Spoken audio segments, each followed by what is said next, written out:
the small blind checks, then the actions on the low jack, and they just say all in. Like, no joke, they literally rip their stack all in.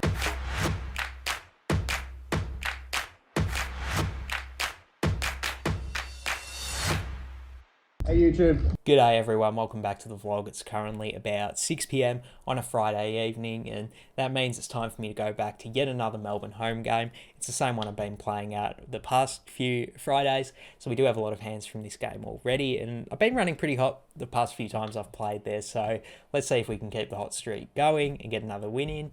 Let's not waste any more time. Let's get in the game. Let's go. Welcome back. It's currently about 5 p.m. the following day after the game. Ended up playing from 7 until 4:30 a.m. So massive session in, plenty of interesting hands to go over. The game was straight 1-3 for the most part. There were a few hands where the straddle was on, but for the most part, no one was straddling. Having said that, we were allowed to buy in for 600, so it's definitely a much bigger 1-3, and I bought in for the initial 600. Now let's see if I run it up over the session in these hand histories. Let's go. So let's kick things off with the first hand. I'm in the hijack with Jack 10 of diamonds.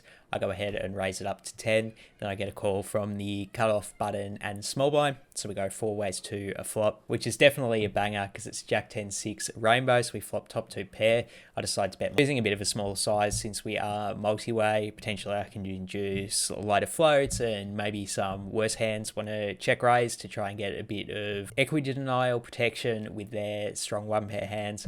So I decide to bet out for 15. Then the cutoff calls, the button folds, and the action's on the small blind, and they actually decide to check raise it to 45. Pretty interesting decision, whether we want to just call to slow play or whether we do want to mix in the 3-bet. I actually think 3-betting for value is clearly the better play. Like I said, I did bet small on the flop intentionally to potentially induce raises from worse hands for protection. And a lot of those hands like Ace Jack, Queen Jack, King Jack, I think they'll call a 3-bet on a board that has so many like straight draws and stuff like that. We can get called by straight draws as well. And also, if the button did float wide with something like, a gut shot, we don't really want to let them see a turn getting a really good price. I would rather just raise it up and try and get value from the small blind now. So that's what I do. I go ahead and raise it up to 120, and then the button folds and the action's back on the small blind. They're sort of grown a bit. They're in the tank for maybe like 10 seconds before throwing in the call them. And then we're off to a turn, which is the ace of spades, which is like the worst turn card in the deck. Not only does King Queen get there, but also Ace Jack gets there. And additionally, if I did call my 3-bet with like King Jack, I think they're going to be pretty hard pressed to call off on this turn just because it is such a scare card for them. They don't really beat much anymore. When the small blind checks it over to me, I decide to check back here, play a bit of pot control and see what happens on the river. The river's the 4 of clubs, so this is a pretty big brick, but then my opponent decides to move all in for 180. Relative to the size of the pot, this is a very small bet, so we are getting a good price to call, but my problem is I just don't think my opponent is shoving here with a worse hand. Like I said, my opponent can definitely have Ace Jack, they can have King Queen. Did have a hand like King Jack, I really do think they would have shut down at some point in the hand, being that the ace came on the turn. So I really think they just have all those stronger hands, none of the weaker ones. Like maybe there's some slim chance that we're chopping, but we really do block Jack 10 pretty hard. I decided to go ahead and fold my hand there. Later, the opponent did tell me that they did have Ace Jack. Starting off the session with a good fold. Let's see if we can keep the momentum going forward.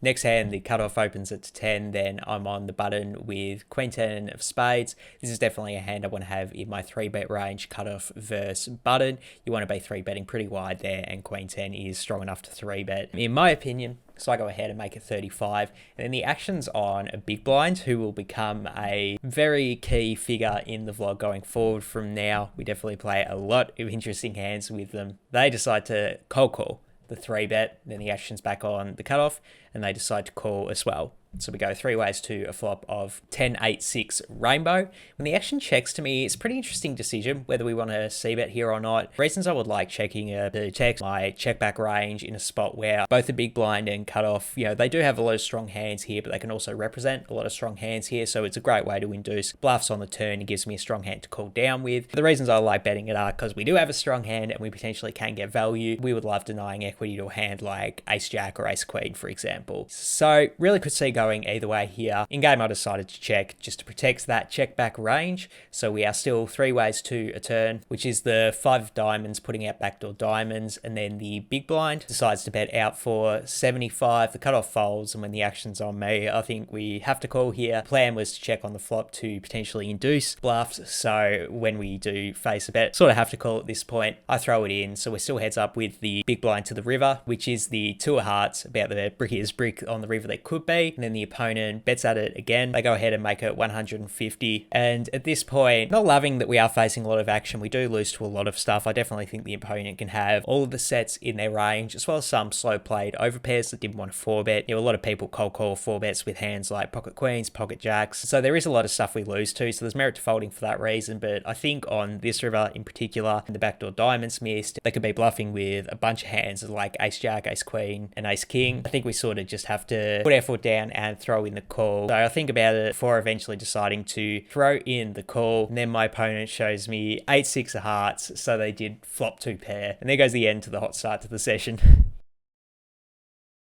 Next hand, there's 3 limpers, and the action's on me on the button with ace queen of clubs. I go ahead and ISO raise it up to 25, at which point I get called by 3 people. So we go 4 ways to a flop of king 5-4 with 2 clubs. So we do flop the nut flush draw. When the action checks around to me, pretty interesting spot, whether we want to c-bet or not. I definitely do want to have some nut flush draws in my check back range, particularly multi-way, when it's like very, very likely that I will get called or even potentially raised. Like my opponents definitely have a lot of 2 pairs on this board, for example. So I definitely want to protect my check back range with some very strong draws. And I actually think ace queen of clubs specifically is one of the better hands to do it with. If I had a hand like ace 2 of clubs instead, for example, I think that will make a better one, just because there's going to be more queen high flushes out there my opponents can potentially call down with as a worse hand. But when we block them having strong flush draws this hard, I actually think it's a better one to check back and take a free turn with, which is what I actually decided to do in game. I throw in the check, so we do get to see that free turn, which is the 10 of diamonds. We now have a straight draw to go with our flush draw, but when the action checks to me again, I actually still think the best play is to check back. I mean, sure, we have a bunch more equity now because we do have a straight draw, but I really think when I've shown weakness by checking the flop, if I were to lead out here, don't expect to get that many folds from better hands. I really think any of the opponents might just call with a 10 or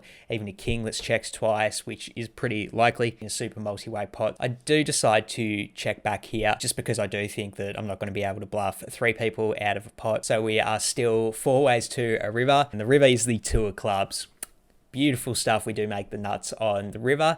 The action checks around to me again. I think it's actually like a rule about poker that I have to bet when it gets to me. Not that I wouldn't anyway. I go ahead and make it 75. I don't want to go too large because I feel like that might be a bit face up. Definitely want to leave pretty juicy bet in there because I think my opponents might even call with a hand like just a single 10. So I make it 75. Then the action's on the small blind and they hit the tank and they sort of like mutter something under their breath that I couldn't really make out. But then they do decide to move all in for about 150. Both the other players fold pretty quickly. I mean, I don't want to slow roll anyone here. I just snap call straight away and show my nuts. The opponent later shows us that they did actually have king queen. I guess they were raising on the river to get like a bit of thin value with their top pair, but it's not going to work when we do have the nuts, and absolutely beaming that we were able to scoop in this pot. And also pretty happy that I did slow play, nut flush, and then the combo draw. I really think that assisted me in getting paid off as much as I did.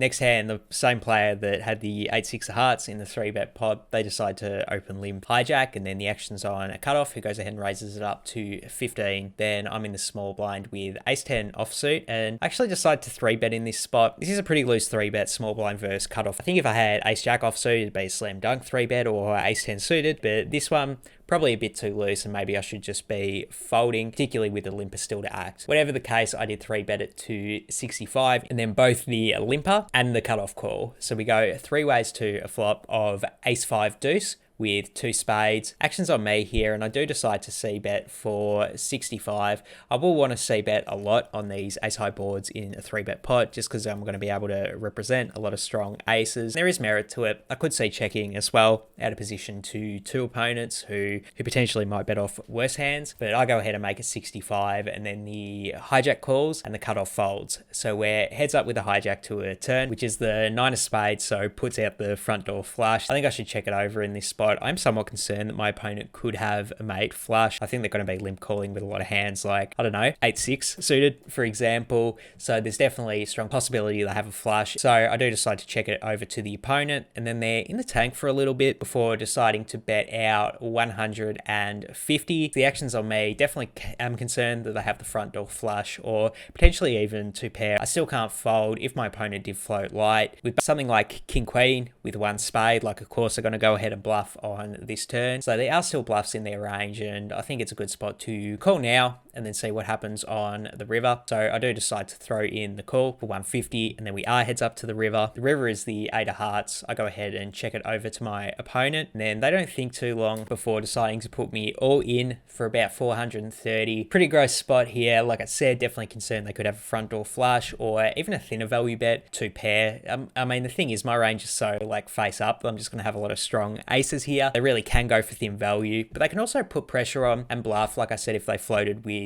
king queen with one spade, it's a great spot for them to keep barreling to put max pressure on a hand like ace 10. Really could go either way between a call or a fold. The way I decided to divide it up in my head is I'll call with hands that do have a spade because I block some of my opponent's flushes, and I'll fold ones that don't have a spade. And as you can see here with ace 10 offsuit, I do not have a spade, so I do decide to land on a fold.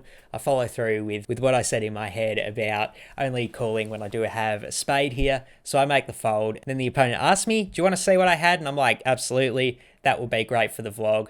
And then they turn over Jack 5 offsuit, so they flopped middle pair, and then they turned it on into a bluff on a scary run out. Pretty gross for us that they did show the bluff. And the fact that they do have a hand like Jack 5 offsuit, they're actually going to be bluffing a lot here, because not only did they turn a pair into a bluff, but they're also just going to have a bunch of offsuit junky hands. Unfortunately, got owned pretty bad in this hand by this opponent yet again. Next hand we have 3 limpers, including the player we've been mixing it up with loads. And then I'm in the big blind with ace 9 offsuit, and I decide to ISO raise it up to 55. Obviously a very large raise with a hand that is good but not great. The reason I decided to do it is just because the opponent limp called my 3-bet with Jack 5 offsuit. And I do think even with like a more middling strength hand like this, just so much value for me to have by raising up pre-flop and getting called by this opponent who's going to have a bunch of crazy stuff. So I decided to go for the thin value raise and make it 55. And then the hijack, which is a player we've been mixing it up with, they do throw in the call and the other 2 limpers fold. So we're heads up to a flop of Jack 4 with 2 diamonds. The action's on me here, and I actually decide to check it over to the opponent.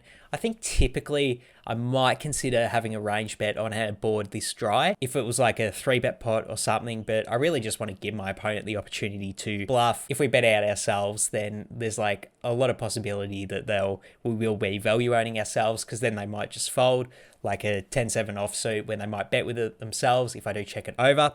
So I check it over to them. They go ahead and bet 60, and then we're going to throw in the call. We have showdown value, and I think I would be calling this hand anyway if I did take a check line against an opponent who potentially have literally anything. Slam dunk spot to throw in the call. I throw in that call, and then we are heads up to a turn, which is the 7 of hearts, putting out backdoor hearts. I go ahead and check it over to the opponent again, and then they're in the tank for probably like 15 seconds or so before deciding to bet 150. The action's back on me, and this is where things get kind of tricky. I only have 350 or so left behind in my stacks. I kind of feel like if we call this bet, we're going to call on the river anyway. So like, should we just go all in to try and get called by a flush draw? I don't like doing that. I think that will be pretty value ownage, and my opponent definitely does have a lot of pocket pairs, which are hands I think are probably going to snap call if I do decide to go all in. Plus, somewhat possible they have a jack as well. So definitely merit to just folding for that reason. I think this might be the point where I do sort of start to get tilted by the fact that the opponent has basically been owning me all session,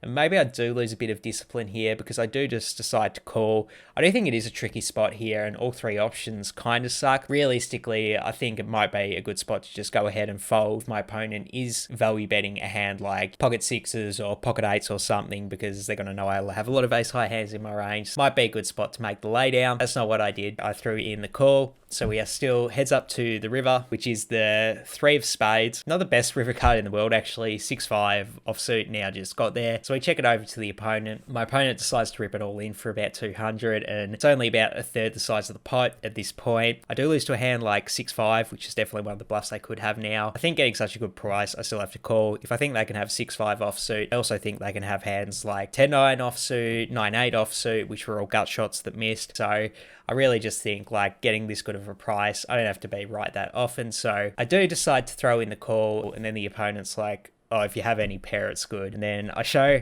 they have ace high, and they end up showing me 4-2 offsuit. So they were actually, I think, accidentally value betting bottom pair for 3 streets. And yeah, they're going to scoop in yet another pot from us, yet another all-in pot from us. Not doing well against this opponent. And in all honesty, I think this is the hand where I really did sort of start to tilt, because this session was not going great for me. And I probably can just lay this one down on the turn. Next hand, yet again, the same opponent is in the hijack, and they go ahead and raise it up to 20.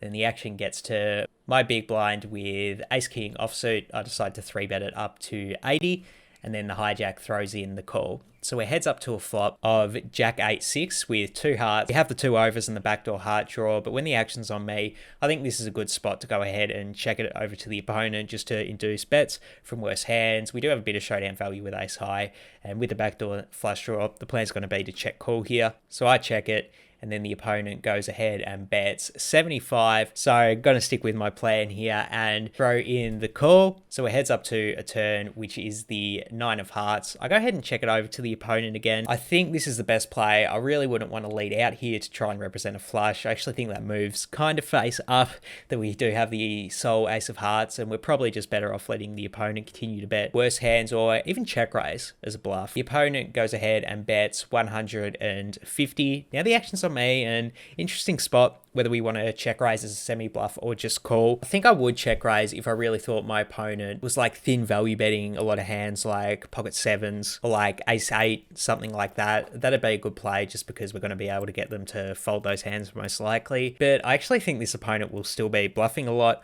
on this turn, and that we do have showdown value. For that reason, I do decide to just call the 150, really thinking it's possible my ace high is good here. Then the river is the 2 of clubs. I go ahead and check it over to the opponent again.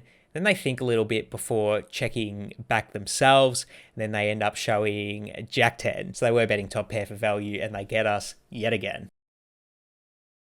So next hand is actually a 1-3-6 the straddle was on, and then I'm under the gun with ace 4 of clubs. I decide to raise it up to 15, and then old mate, who's been playing the past few hands, decides to cold call on the button, as does the straddle. So we go 3 ways to a flop, 9-5 deuce rainbow with 1 club. When the straddle checks it over to me, interesting decision whether we want to see bet or not. This hand does have a lot of equity with our gut shot and backdoor flush draw, so it might be one of the better bluffing hands for that reason, but with an ace high showdown value hand, it also can make sense to check to try and get to showdown, maybe potentially bluff catch. So I do decide to check it over to old mate on the button, and then he does bet out 25, and then the straddle calls 25. Now the action's back on me, and we are about 900 effective with our favorite villain in the game so far. So I think there's merit to call, just trying to hit some of our backdoors or gut shot, and with our potential showdown value. So I throw in the call, and we're still 3 ways to a turn, which is the king of diamonds, and straddle checks it to me, and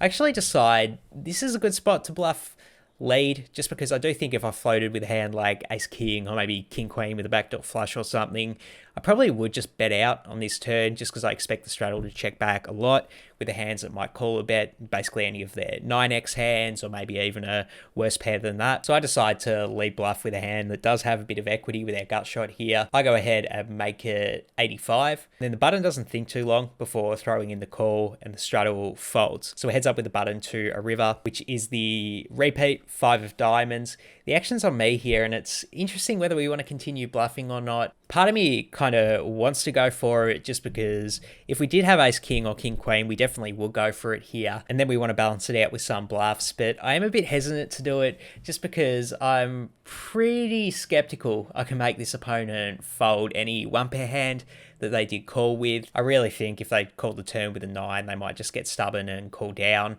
And it's not impossible that they actually have a 5. So I do decide to give up my bluff and check it back. And then the opponent checks back straight away. I show my ace 4 of clubs, and then the opponent shows 9 deuce offsuit. So they actually flopped 2 pair and then got counterfeit on the river. Not sure if a bluff would have worked or not. They said it would have worked, but not sure if I believe them or not. Take that for what it's worth.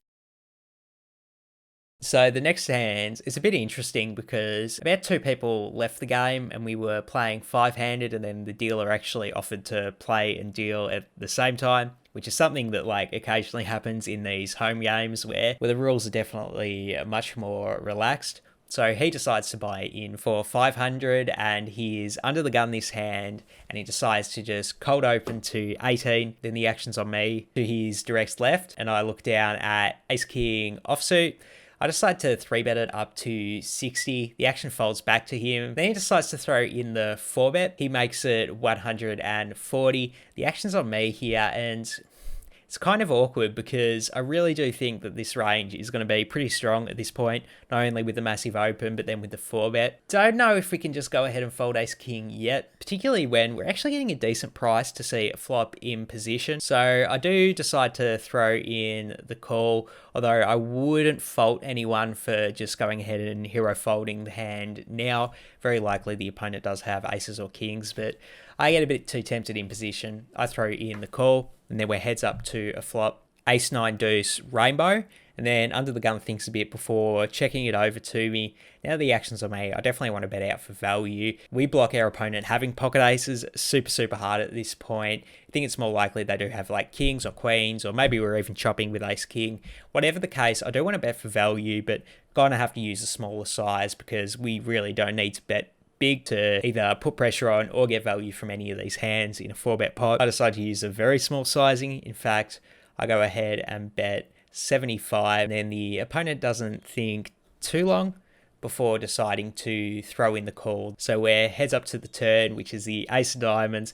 This is an absolute beautiful turn now. We're absolutely sure we're nutted now. The opponent cannot have pocket aces. Like they literally just can't. I think it's much more likely to have kings, queens. Still somewhat possible we're chopping though. Whatever the case, slam dunk spot for me to rip it all in. I actually do expect to get called by queens just because this turn's going to block us from having an ace, and they know that, so they're going to call off with kings and queens. So I decide to rip it all in, and the opponent calls like straight away, and they're like, do you have an ace? I show my ace king. They end up showing red kings, pocket kings themselves, and they are literally drawing dead. The last king in the deck won't help them. It'll just give us a better full house, and we end up scooping in this big pot. And despite running pretty bad the past few hands we've gone over, this one's where my luck changed around and we did suck out on the kings, and we also got the miracle turn where we can actually get paid off.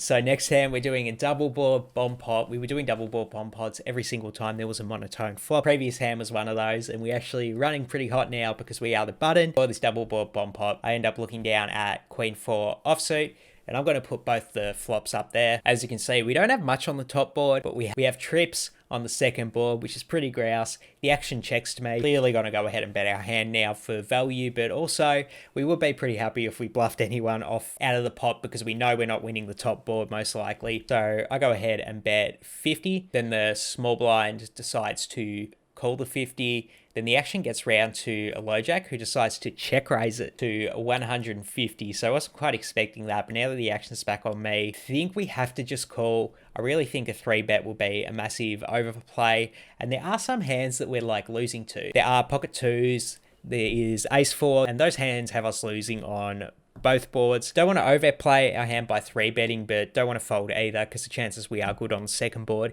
is still pretty likely, even if my opponent could have already a full house in their range. So I do decide to throw in the call there, and then the small blind doesn't think too long before throwing in the call themselves. So we are still 3 ways to 2 different turns. The first one is the ace of hearts, and the second one is the ace of diamonds. So 2 aces out there.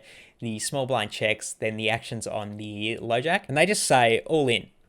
Like, no joke, they literally rip their stack all in for about, I have 900, so it's effectively 900 for me to call off. The small blind only has about 500. So, but basically they're shoving a massively into two people as an overbet.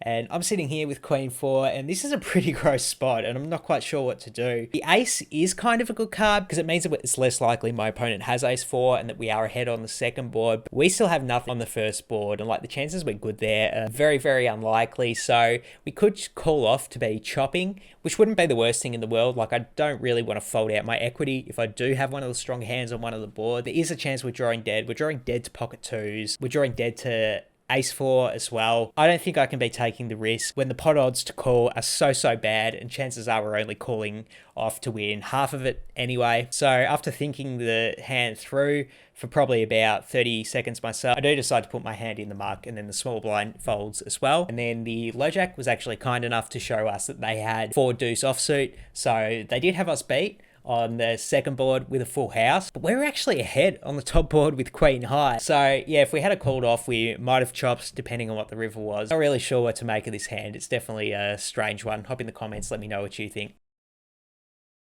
So we've got one last interesting hand to go over from the wee hours of the morning, probably about 3 a.m. We were only 5-handed at this point, but this was a stage of the session where everyone was pretty much straddling at this point, even some double straddles. So the following hand is a 1-3-6. Then under the gun raises it up to 18. Good mate, who've been playing all these hands with all night, they decide to call in the cutoff. Then I'm on the button with Jack 10 offsuit, and I actually decide to throw in the call here. It is a bit of a loose call with an offsuit combination, but I really think playing in position to the mate I've been with all night, I'm pretty keen to get him back with an okay strength hand like Jack 10.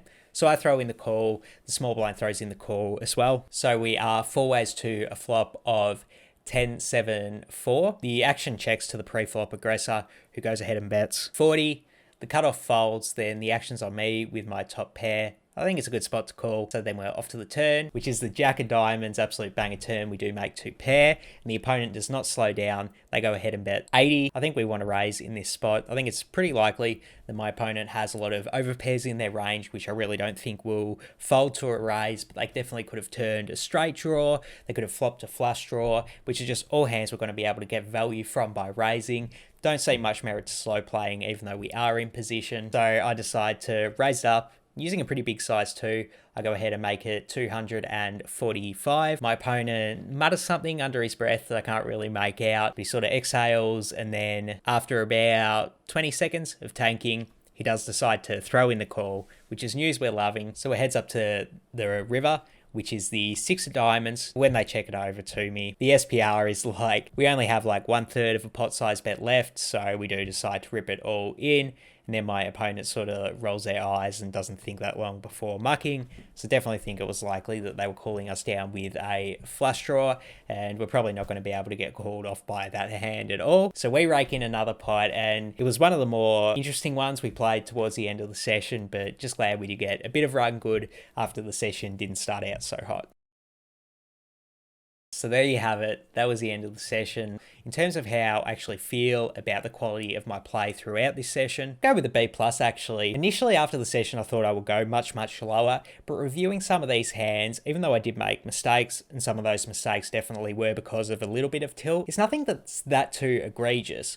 Like when I folded the ace-10 and he showed me the bluff, my reasons for folding the ace-10 were actually very logical. Like I didn't have the spade blocker, and it's a spot where my opponent will have a lot of stronger hands. Like that's a logical reason to fold. It's not like I was just being too nitty and that's why I folded. Like it wasn't a tilty type thing. It was a logical strategy thing. I did get a bit upset after that, specifically in that ace-9 hand where I think folding the 10 probably is the better play. Having said that though, in the game, I made an adjustment to my opponent being overly aggressive and having a lot of air combinations in their range there. I do think it might have been a slight mistake, but it's nothing that's that egregious. It is a bit of a shame that he's influenced by tilt, which is why I can't quite go to the A grade level today. I'm not going to knock myself too for it. I thought making the logical adjustment was sensible. And a lot of the other hands where I was making good folds, the Jack 10 on the first hand, Queen 4 in the double board bomb pot, like those folds do make a lot of sense into me. I didn't just tilt call off because I was stuck or anything like that. So pretty happy with how I played for the most part, at least. I'm going to land on the B+ for the session. I played just over 9 hours and ended up buying in for 2.4k So definitely didn't run that hot and had to rebuy a few times to say the least, but we were able to cash out exactly 1,600 after we gave the dealer a tip to make it a nice even amount, leaving us with a loss of 800. Definitely not the hottest session we've had, specifically at this game where we have a track record of like running super hot. Nothing lasts forever though, and we were due to have a loss here. That's going to wrap it up for today. Thank you so much for sticking all the way to the end of the vlog. That really helps my channel's analytics and I do appreciate it. If you haven't already, hop in the comments below. Let me know what you think of these hand histories. My favourite part about being a vlogger is opening up a strategy discourse with the people who watch these things. So hop in the comments and don't be shy to leave your thoughts on how I played these hands. For now, I'm out of here. Peace.